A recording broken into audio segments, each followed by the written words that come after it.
নমস্কার বন্ধুরা, আজ আমরা এমন একটি বিষয় নিয়ে আলোচনা করব যা বর্তমানে খবরের শিরোনাম হয়ে উঠেছে। আপনারা প্রায় সকলেই জানেন, আন্তর্জাতিক রাজনীতিতে কাশ্মীর এক চিরন্তর সংঘাতের নাম। কিন্তু আজ আমরা সেই কাশ্মীরের এমন একটি অংশ নিয়ে কথা বলবো যা সাধারণত খবরে আসে না। পাকিস্তান অধিকৃত কাশ্মীর বা পিওকে। গত কয়েকদিন ধরে এই অঞ্চলে চলছে ভয়াবহ গণবিদ্রোহ, পুলিশ প্রশাসনের তীব্র সংঘাত, বহু মানুষের মৃত্যু, এমনকি ইন্টারনেটও বন্ধ করে দেওয়া হয়েছে। এক কথায় পিওকে এখন ফুটন্ত কড়াই। তবে কি কারণে এই বিক্ষোভ শুরু হয়েছে, আন্দোলনকারীদের মূল দাবি কি, আর পাকিস্তান সরকার কেনই বা এত কঠোর পদক্ষেপ নিচ্ছে, চলুন বিস্তারিত জেনে নেওয়া যাক। এই বিক্ষোভ কিন্তু রাতারাতি শুরু হয়নি, বহু বছর ধরে জমে থাকা ক্ষোভের বহিঃপ্রকাশ এটি। মূল সমস্যার কেন্দ্রে রয়েছে দুটি বিষয়, আটা এবং বিদ্যুৎ। জীবন ধারণের জন্য প্রয়োজনীয় এই দুটি জিনিসের অস্বাভাবিক মূল্যবৃদ্ধি এই গণবিস্ফোরণের প্রধান কারণ। পাকিস্তান সরকার আটা এবং বিদ্যুতের ভর্তুকি তুলে নেওয়ার পরেই মানুষের ধৈর্যের বাঁধ ভেঙে যায়। প্রতিবাদ শুরু হয় জম্মু কাশ্মীর জয়েন্ট আওয়ামী অ্যাকশন কমিটির ডাকে। তারা মূলত জীবনযাত্রার খরচ কমানো এবং স্থানীয়দের উপর পাকিস্তানের প্রশাসনিক ও অর্থনৈতিক শোষণের বিরুদ্ধে একত্রিত হয়েছে। জেএসি বা জম্মু কাশ্মীর জয়েন্ট আওয়ামী অ্যাকশন কমিটির আহ্বানে মুজফ্ফরবাদ, কোটলি এবং মিরপুর সহ গোটা পিওকেতে ধর্মঘটের ডাক হয়। দোকানপাট, বাজার, পরিবহন সব কিছুই বন্ধ করে দেওয়া হয়। এই আন্দোলন শুধুমাত্র অর্থনৈতিক দাবিতে সীমাবদ্ধ থাকেনি, বরং তা দ্রুতই পাকিস্তানের শাসক শ্রেণী ও সামরিক বাহিনীর প্রতি ক্ষোভে পরিণত হয়। সোশ্যাল মিডিয়ায় ছড়িয়ে পড়া কিছু ভিডিওতে দেখা যাচ্ছে হাজার হাজার মানুষ রাস্তায় নেমে এসেছেন। বিক্ষোভকারীদের স্লোগান ছিল, শাসকরা সাবধান, আমরাই তোমাদের বিনাশ এবং কাশ্মীর আমাদের, আমরাই এর ভাগ্য নির্ধারণ করব। এই ধরনের স্লোগান পিওকেতে পাকিস্তানের সামরিক ও রাজনৈতিক নিয়ন্ত্রণকে সরাসরি চ্যালেঞ্জ জানাচ্ছে। তবে বিক্ষোভকে নিয়ন্ত্রণ করতে পাকিস্তান সরকার কি করছে? প্রথমে তারা ইন্টারনেট, এরপর মোবাইল এবং ল্যান্ডলাইন পরিষেবা সম্পূর্ণ বন্ধ করে দিয়েছে, যার ফলে গোটা অঞ্চলকে বাইরের পৃথিবী থেকে বিচ্ছিন্ন করে দেওয়া হয়েছে। রাস্তায় নেমে আসে পুলিশ এবং প্যারামিলিটারি বাহিনী। মুজফ্ফরবাদ এবং অন্যান্য এলাকায় পুলিশের সঙ্গে বিক্ষোভকারীদের ভয়াবহ সংঘর্ষ হয়। নিরাপত্তা বাহিনী টিয়ার গ্যাস এবং কোথাও কোথাও সরকার গুলিও চালায় বলে অভিযোগ উঠেছে। জেএসি একটি বিশাল ৩৮ দফা দাবি সনদ পেশ করেছে। এই দাবিগুলি শুধু ভর্তুকি সংক্রান্ত নয়, বরং পিওকের স্থানীয় রাজনীতির উপর ইসলামাবাদের কর্তৃত্ব নিয়েও গুরুত্বপূর্ণ প্রশ্ন তুলেছে। চলুন প্রধান দাবিগুলি দেখে নেওয়া যাক।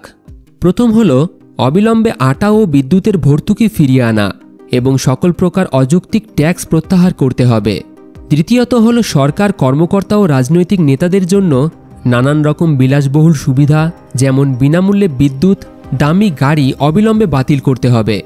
এছাড়াও স্থানীয় জনগণের রক্ত শোষণের অভিযোগ এনেছেন আন্দোলনকারীরা, কারণ তাদের টাকাই তো এইভাবে সরকার বিলাসবহুলভাবে ঘুরে বেড়াচ্ছে। তৃতীয় হল পিওকে অ্যাসেম্বলিতে কাশ্মীরের শরণার্থী বা রিফিউজিদের জন্য 12টি সংরক্ষিত আসন রাখা আছে, যারা পাকিস্তানেই বসবাস করেন। বিক্ষোভকারীদের দাবি হল এই আসনগুলো স্থানীয় রাজনীতিতে ইসলামাবাদের প্রভাব খাটানোর একটি হাতিয়ার, তাই এগুলো বাতিল করতে হবে। চতুর্থ হল বিনামূল্যে শিক্ষা ও স্বাস্থ্যসেবা নিশ্চিত করা এবং পিছিয়ে পড়া অবকাঠামোগত প্রকল্পগুলো দ্রুত শেষ করা। খবর পাওয়া গেছে দুর্ভাগ্যবশত এই সংঘর্ষে প্রাণহানি ঘটেছে। বিভিন্ন সংবাদ মাধ্যমের খবর অনুযায়ী অন্তত 10 থেকে 12 জন মানুষ নিহত হয়েছেন, যার মধ্যে বেসামরিক নাগরিক এবং 3 জন পুলিশ সদস্যও রয়েছেন। এছাড়াও শত শত মানুষ আহত হয়েছেন, অনেকের শরীরে বুলেটের আঘাতও আছে। মানবাধিকার সংগঠনগুলি পাকিস্তানের এই কঠোর পদক্ষেপের তীব্র নিন্দা করেছে। এমনকি ইসলামাবাদে পিওকের আইনজীবীদের একটি শান্তিপূর্ণ মিছিলেও পুলিশকে দিয়ে হামলা চালানো হয় এবং সাংবাদিকদের ওপর লাঠিচার্জও করা হয়। এই ঘটনা পাকিস্তানের অভ্যন্তরে ব্যাপক সমালোচনার জন্ম দিয়েছে। এই পরিস্থিতিতে ভারতের বিদেশ মন্ত্রকও একটি কড়া বিবৃতি দিয়েছে।